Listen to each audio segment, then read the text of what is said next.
Hi everybody! So it has been a while. As I mentioned in my last video, it was going to be a long time between videos for the time being. I am now in my new temporary location and I have my temporary filming setup, so it's gonna be a little weird for a while and then hopefully I will get into a routine again, but I've been missing filming and I really wanted to do something and I wasn't exactly sure what I wanted to do, but I wanted to do something kind of simple, just to kind of ease back into it where it has been a long time. So I thought that I would revisit 5 of the palettes that I've previously hit pan on. A lot of these were in various projects before, so you've seen them before. Some of them have some more usage to them, some of them really haven't been touched since, and I thought that I would go through them and talk about my current thoughts on these palettes. Since I had been so consistent with using them before, I feel like my hair is going to look really bad on camera. I was just sort of playing with it and I was kind of going for the whole purposely messy vibe, like to go with my whole makeup, and I feel like it just looks messy, but I tried.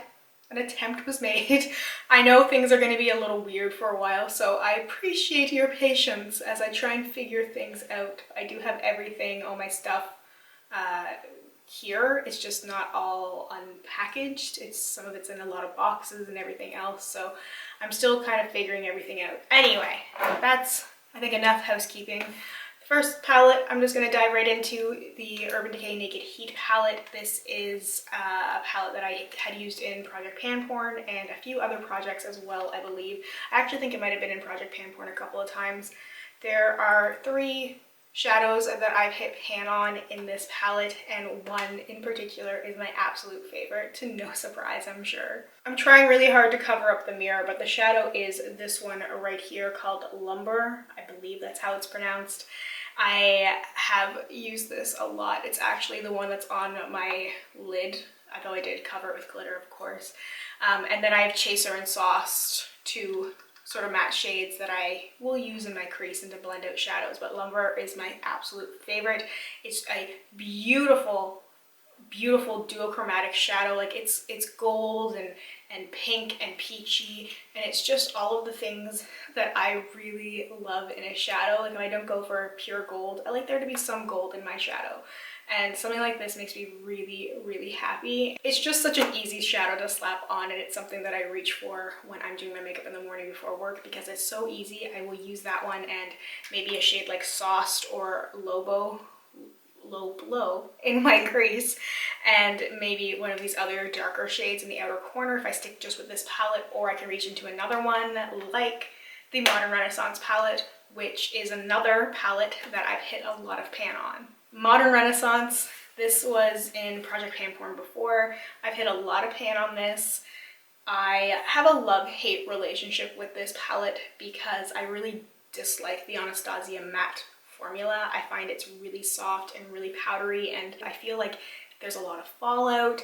Things get really muddy when you start mixing more than 2 colors together, so I don't reach for this that often. I have been using Antique Bronze quite a bit though. I really love that shadow. This is one that I reach for as well on a somewhat daily basis, kind of with Lumber. It has a somewhat similar vibe in that it's a metallic shadow. Now obviously it's a much deeper shadow, but it's still a metallic and it still has a beautiful shine. So it's another one that's kind of an easy one and done if you don't want to put too many things on your lid or you don't have a whole lot of time. If I stick just within this palette, I will take Antique Bronze on my lid and maybe something like Raw Sienna or Burnt Orange in my crease. Sometimes I will put in like a little like red ochre or something and really like go for like super grungy, smoked out, you know, red and bronzy smoky eye, and it can be pretty intense, but I like that. Antique Bronze is also really cool with Paper Tiger from ColourPop, which is like this mustardy matte shadow. And if you have this palette and you happen to have a mustardy matte shadow, try pairing them together, putting the mustard shade in your crease. It's such a cool girl vibe and very unexpected, and someone recommended that to me one time and it's really stuck with me and I love it so much. Some of these other shadows I just don't reach for as much because I don't like the formula, like Venetian Red and Love Letter. I did use it a little bit with my eye look today, but I just don't like the Anastasia mattes. It's how I talked myself out of the upcoming Anastasia Beverly Hills eyeshadow palette, Riviera, because I looked at it and on the surface I was like, this is beautiful, I have to have this, I know I'm on a no-buy, maybe I'll ask for it for my birthday or whatever. And then as I broke it down, I went, wait a second, there's a lot of lighter colored metallics and a lot of darker colored mattes, and maybe if it was reversed, I'd get a little bit more usage out of it because I like the deeper shades in a metallic, and the lighter metallics, I think there's like a lighter blue and a lighter pink, like I just wouldn't use them. I think out of the metallic shades, I'd probably use the gold and probably not the rest, and then I wouldn't end up using the mattes that often because I don't like the formula. So it was easier for me to talk myself out of it than in the past. I've definitely been trying to plan things out a little bit more. I haven't purchased anything and I don't need anything. Having everything in boxes really frightens me because there's so much stuff and I feel like so much stuff is getting overlooked and I don't know where half my stuff is, and it's incredibly frustrating, and that just makes me go, I don't want any new makeup because I can't even use the stuff I have. So anyway, this palette, like, I love the color story so much. I just wish there was a little bit more metallic in here. I love palettes for the value, but as I experiment more, the more I realize it's not always a good thing, because I would buy a whole palette full of Anastasia metallic shades, but I will not buy them with the matte anymore because it's not worth it. I just don't like them. For another larger palette, I have the Semi-Sweet Chocolate Bar from Too Faced. The Modern Renaissance and the Naked Heat palettes are ones that I've been keeping out on my vanity, and I've been using them pretty much daily. That's my current rotation. I've just been feeling these because they're pretty easy, pretty simple looks. I've been very repetitive. There's a couple other things I've been playing with and I'll pull out. Like when I first moved here, I was using the ColourPop's Yes Please, my depotted ColourPop Yes Please palette, because I really wanted like sunsetty eyes, and I was trying to leave my Natasha Denona alone because I was overusing that stuff. And I've been trying to pull out some of the older, sort of more neglected stuff, and I feel like the Modern Renaissance and Naked Heat combo has been really good. I've also, from time to time, used the Chocolate Bar palette. It's not very far away from me. I have some things that are upstairs in the bathroom and some stuff that stays down here, and I've been trying to rotate a little bit more and trying to use stuff up, though. Like, I keep so many things with just like the tiniest bit left. That doesn't really apply to eyeshadow, but just in general. So I pan on 3 shadows in this palette, and it didn't take long to hit pan on Caramel because it's a gold shade. So again, lid easy. Caramel, the gold with peanut butter, the orangey brown shadow, very, very easy, simple look from this palette. Bonbon I've had pan on for a long time, and it's, again, very simple lid shade. And then there's Pink Sugar. A lot of people don't like Pink Sugar, and I can see why. It's very loose and very gritty. I like using it as like a little light layer for a little bit of sparkle, or as a brow bone highlight, again, for that little bit of sparkle. There's that shade from the Natasha Denona Gold palette, that white shade, that's just sheer sparkle, and I love the way that looks, and this is somewhat similar to that, and I just think it's pretty. I mean, you can foil it and put it all over your lid. The problem I have with it is that it gets a lot of fallout. I've tried glitter glue and all that stuff, it doesn't work for me. This palette overall, there's things I like and things I don't like. It's not a palette that I reach for very often because it's kind of boring. I feel like a lot of these palettes in general are kind of boring. Like Modern Renaissance, I wouldn't say so. Naked Heat, I would say, is a fairly conservative palette, relatively speaking. Modern Renaissance is sort of 50-50. I feel like there's some people who do very safe, conservative makeup looks with Modern Renaissance because they don't touch the colorful things. This is a very safe, conservative palette, and it doesn't inspire me that much, but I do like, you know, the metallic shades in here. They're easy to use. Now, this one is a little bit of an exception. This is a smaller palette. This was in Project Pan Porn, I believe, at the very beginning when I started that project. For those of you who don't know, Project Pan Porn is a project that I started, I believe, 2 years ago now, just with the goal of hitting pan on as many shadows as I possibly could. And this was one of the first palettes I picked. This is the Abeka Ombre Rouge palette, and I have not touched it since that project. I almost decluttered this when I was getting ready to move, and I thought that I would hang on to it and talk about it in this video because I've actually been planning on doing something like this for like a month or 2 now. And I just thought I'd keep it, but I am going to declutter this because I haven't used it in so long and I have no desire to use it. A lot of these shades are very repetitive now. They weren't before. That's the thing.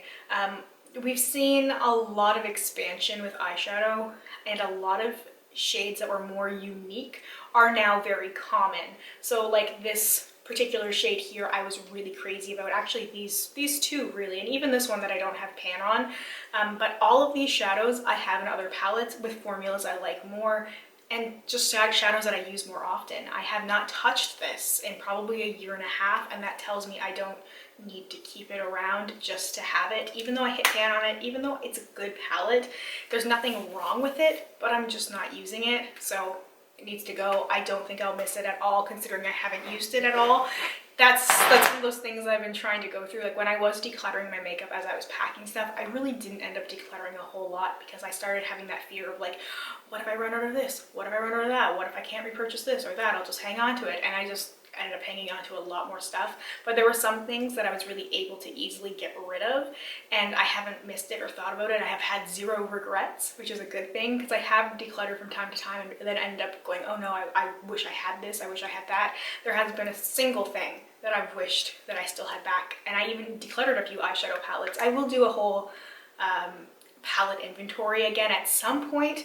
Inventory stuff is probably gonna have to wait, and it's probably gonna end up not happening until next year at this point, just because we're so kind of far in already, and I don't see myself getting organized here and then moving again and all that stuff. So anyway, the last palette I thought that I would mention is the Naked Basics palette from Urban Decay.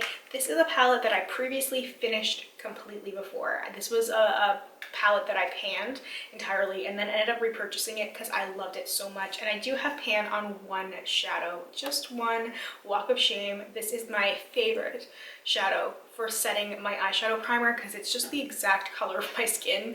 It's my favorite thing to use for blending things out. It's just, you know, you find that shadow that's just the right undertone. It's just perfect. I love the Urban Decay formula. It's very soft, but it's still stiff enough that you don't get powdery fallout everywhere. And this is just such a good neutral palette. This is, if I ever travel, which is hardly ever, but whenever I do, I take this palette with me because it has everything I need right here, and then I can supplement it with other things. So I could take another colorful palette, or I could take some singles.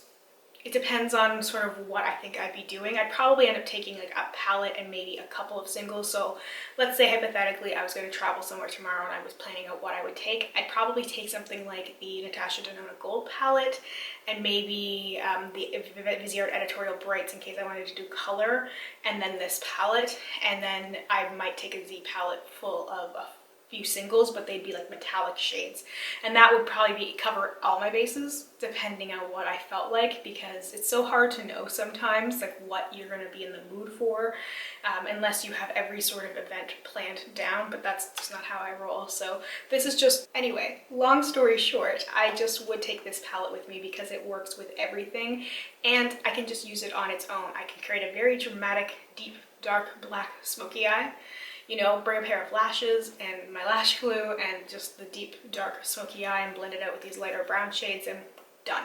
Maybe a little glitter if I feel like it. That's all I need. I even have a highlight shade, but I can go more simple with just a little bit of the brown in my crease or outer corner, or I can do, you know, a gradient eye, which is something that I did a lot with this palette when I was panning it, which was the black in the outer corner and then the white Venus shade in the inner portion, and you have that beautiful ombre gradient, which is just so pretty. And I love this palette so much. It's just everything that I need, and it's the colors that work so well for me. I mean, Foxy is not my ideal shade because it's a little bit more yellow, but it still works so well. They all worked well together. This is just my favorite little set of neutrals that I just love so much. So this is like one of the different things. I still reach for this, even though I haven't hit pan on any other shade besides Walk of Shame. When I'm in a rut, or when I need something quick, or when I just need something that's going to be reliable, like if I'm like, oh, I have an important meeting or something, I tend to reach for my MAC shadows and this palette because I just know I can trust them. Alright, so that is everything for this video. Let me know if you have any questions, comments, or concerns, and I will do my best to get back to you as soon as I possibly can. Let me know if you have any requests for videos, if there's anything you'd like to see. Keep in mind, kind of have to be pretty basic right now. Not that I'm not always, but just something to consider if you have any specific things you'd like to see. I'm hoping to do a will I buy it soon. I have a few no buy videos that I'm planning as well, and then of course things like palette bingos and get ready with me. So I still have a good stockpile of stuff that I want to do, but I love hearing from you, so let me know your thoughts and what you'd like to see. Anyway, thank you so much for watching and for hanging out with me. I really, really miss you so much. Let me know how you're doing. I would really love to hear from you. Anyway, that is all from me, and I hope we get a chance to chat soon. Bye for now.